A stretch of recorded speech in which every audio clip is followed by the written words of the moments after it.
Act 2 scene for a short little scene here, an interlude of sorts that really illustrates how nature is an upheaval, right? Everything's the opposite of what's going on. Enter Ross. Here's a brief synopsis. An old man and Ross exchange accounts of recent unnatural happenings. Macduff joins them to report that Malcolm and Donald Bain are now accused of having bribed the servants. So there's these rumors, right? Bribed the servants who supposedly killed Duncan. Macduff also announces that Macbeth has been chosen king.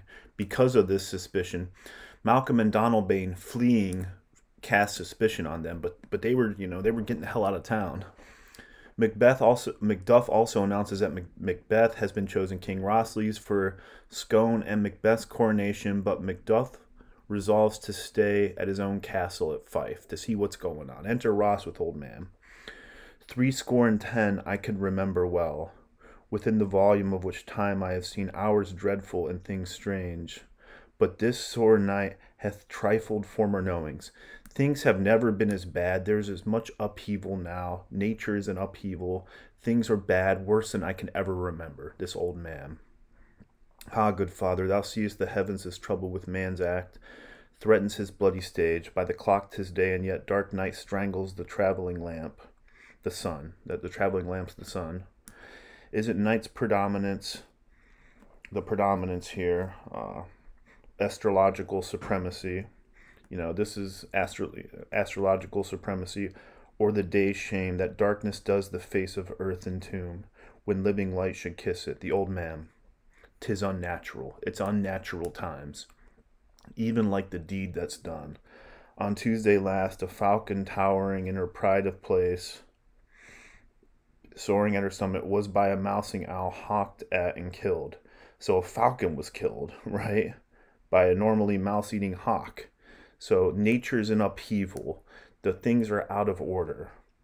And Duncan's horses, a thing most strange and certain, beauteous and swift, the minions, the darlings of their race, turned wild in nature, broke their stalls, flung out, they lunged wildly, contending against obedience as they would make war with mankind. 'Tis said they eat each other. 'Tis said they did so, the amazement of mine eyes that looked upon it. The horses attacked one another, eating each other, right?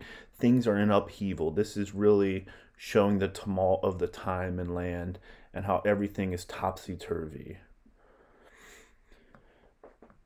Mentor Macduff. Here comes the good Macduff. The good Macduff. Macduff is really honorable. How goes the world, sir? Why, see you not? Don't you see it? Don't you see what's going on? Is it known who did this more than bloody deed? Those that Macbeth had slain.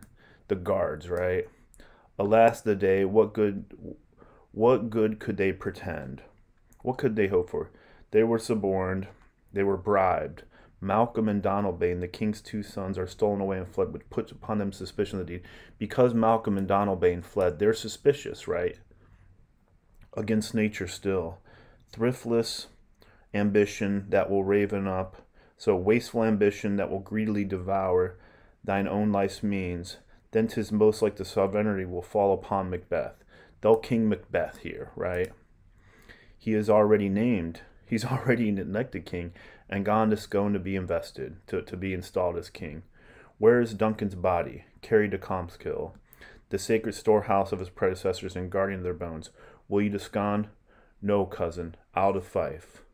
Well, I'm going to stay here. I'm going to hang out, right? I'm going to see what's going on. Well, I will thither. Well, may you see things well done there. Adieu. Let our old robes sit easier than our new. Farewell, father. God's benison go with you and those that would make good of bad and friend of foes. Ominous foreboding, right? With Macbeth and all of his former friends. So we get this really short interlude scene that kind of shows we're a little bit less than halfway through the play. Nature is in complete upheaval.